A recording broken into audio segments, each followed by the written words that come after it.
Okay, so girls, as I was saying about the New Deal, so FDR wins the election here of 1932.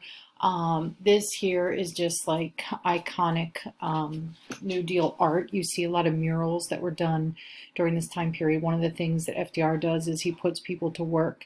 And if you think about it, like a lot of times people who are out of work are artists, even in a good economy. But say a depression came along, some things that you would go without would be luxury type items like art. So a lot of artists, writers, people like that were out of work. So a lot of these were painted. This here, the notes here say by the Works Progress Administration. We're going to talk about that, but that was a huge work program that put all kinds of people to work, including artists. So this is just, and a lot of the pictures show, a lot of the paintings and murals show better times, people working, people doing things. I always laugh because a lot of these pictures of men working, they never seem to have shirts on. I don't know why, but I guess that was the thing back then. You see that a lot. But anyway, they're building a dam here. Okay.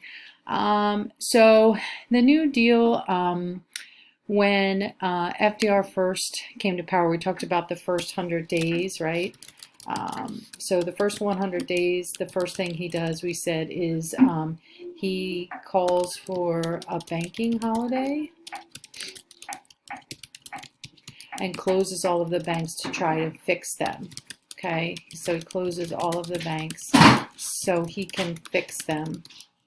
And how does he do that? He I mean, not he personally, but the government. So he sends people in and he says, okay, can this bank be salvaged? Great. If not, close it. So the only ones that end up staying open are the ones that have hopes of working. You want to give this to me? Yes, I'm talking. Yes. Anyway. Okay, and here's just Hoover and FDR apparently didn't care for each other at all. They had totally different ideas on how to handle the Depression. And Hoover, if you look at his face, he kind of has a scowl on it. He looks kind of miserable. And they just did not have nice things to say about one another. Hoover writes a whole lot of things, even after he's not president and FDR is president. He writes a lot of things about FDR's New Deal. He thinks it's terrible. It's not his. Remember, Hoover believes in rugged individualism and no, it doesn't work over there. Rugged individualism versus, you know, like a lot of social welfare programs. So totally different things. So the banking crisis, we said, was dealt with in the first 100 days. So he declares a bank holiday and closes all of the banks. And how does he do this? He does it with a fireside chat. He gets on and says, this is what we're going to do. And he talks to people about it so they feel better, which is totally opposite of what Hoover did. So they feel better. And he closes the banks for a while and sends in government workers to assess them. And the ones that could be salvaged, they salvage. And the ones that they can't be salvaged, they close. Okay, so this happens pretty early within his first 100 days. It's actually right away as soon as he takes office. Okay. All right, and this is, I think I told you before, when everybody runs into the banks to try to pull their deposits out before the bank collapses, that's called a run on the bank or a bank run. And this is what it looks like. If you've ever seen what's the movie? It's a Wonderful Life, right? With Jimmy Stewart. It's a Christmas movie, but it's During the Depression. I don't know if it's during the Depression, but there's a run on the banks, and they're running in trying to get all their deposits out during the. I have to look up and see when that movie is supposed to have taken place. I don't think it's that time, but the fear of a bank failing lived with people who lived through the Great Depression for a long time.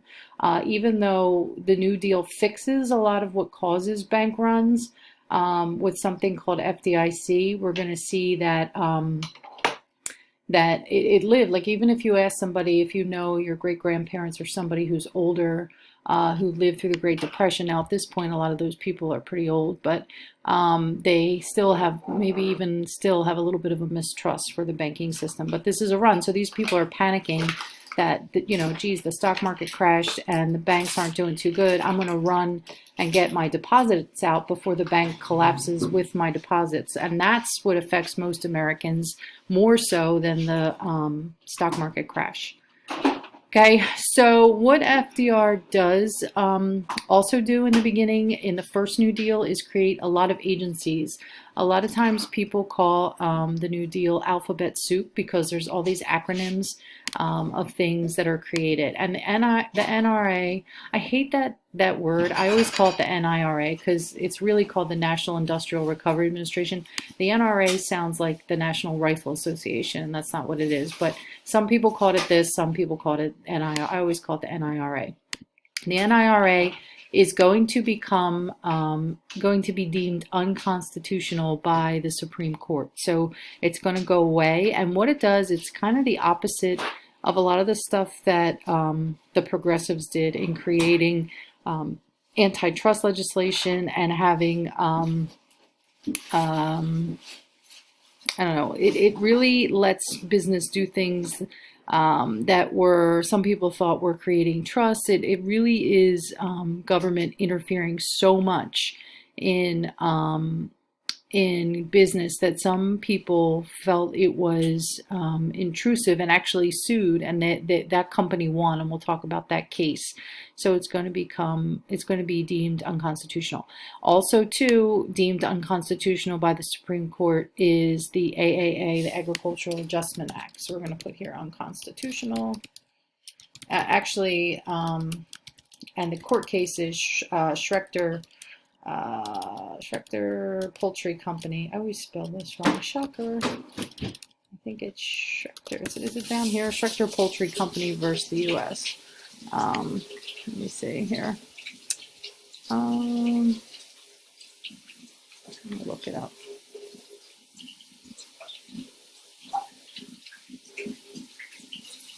I don't know why I wouldn't have it in there. All right, so Schrechter Poultry Company versus the U.S. is what makes that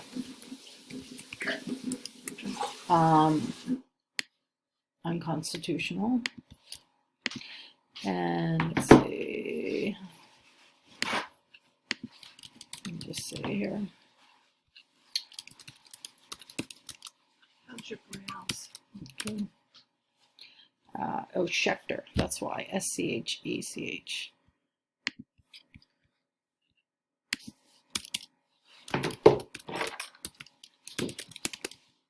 So Schrechter Poultry Company versus the U.S.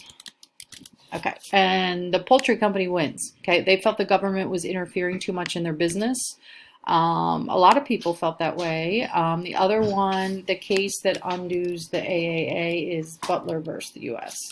And that is, Butler was a farmer who said that the government was interfering. So basically with Butler, the government would pay a stipend to any farmer, because, okay, there was too much stuff. There was a surplus of food, and when you have too high of a supply and not a high demand, I mean, did people need food? Yes, but they couldn't get it because they didn't have money to buy it. So there's a low demand and a high supply. So that makes the prices of those products go down. So the government was trying to purposefully drive the prices of farm products up by creating a smaller supply.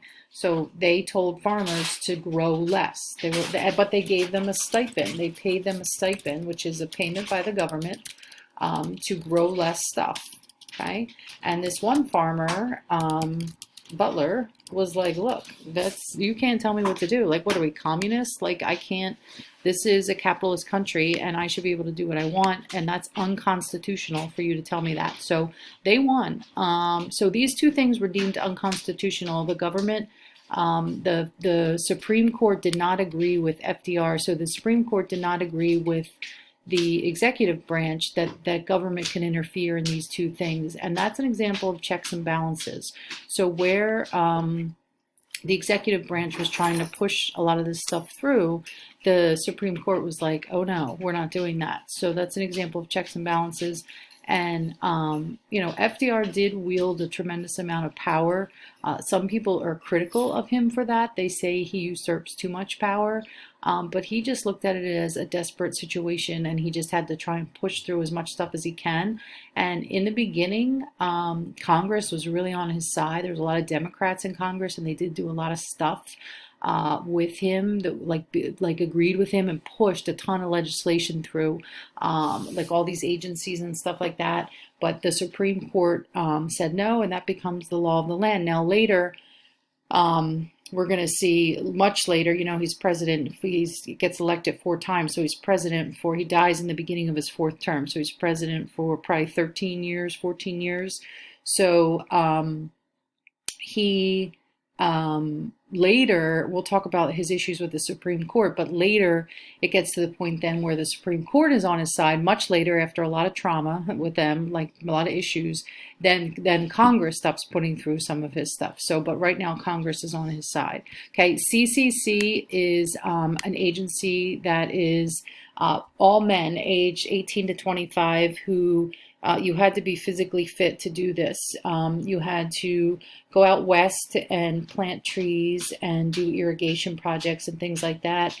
Don't forget the Dust Bowl had also occurred, so there were a lot of problems out west with that kind of stuff. So, so the CCC is young men. Now, some people would be critical of him here, saying he didn't create jobs for women in the beginning, but he will do some stuff later. But at first, it was a lot of just able-bodied men doing like construction type manual labor, and the CCC was one of those jobs, but it was a good opportunity for men, and they would go out there and live in like dormitories or barracks type things and send their checks home. And it's not enough to fully, all these different agencies combined do create millions of jobs, all of them, not this one, but if you add them all together, but it's still not quite enough. And a lot of the jobs, no one's going to get rich working for one of these agencies, but what it does is it restores dignity to people, and it gives people a better sense of hope.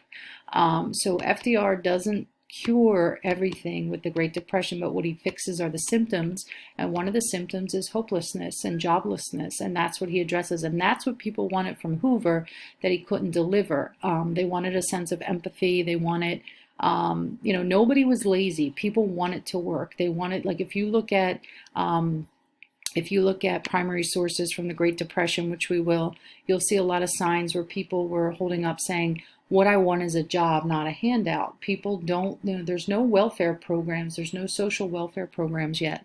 So people, that's foreign to people. Now, FDR does create a lot of those, but initially what he gives people is work, and that's what they wanted, okay? So here you see Uncle Sam with the NRA remembers the NIRA. I hate that because it looks like they're in the NRA, but you know what it means, the National Industrial Recovery Association. So you have Uncle Sam kind of working together with employees and employers, like trying to keep people happy. But we know this is going to be deemed unconstitutional by the Supreme Court. Okay, so we have like another minute and a half here. So I'm going to stop.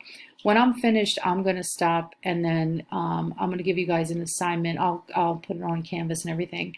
And I'll do the other half of this tomorrow. This is enough for one day to listen to 2 of these, a half hour, and then some questions and whatever else. So what you should end up doing for the Cyber Days is like 80 minutes worth of work, like as if we had a class. So if this takes you a half hour to listen to, and some questions and whatever else I assign on Canvas, do that. Same thing tomorrow. Then Wednesday we will pick up with the Cyber Days. Okay, so these are the CCCs.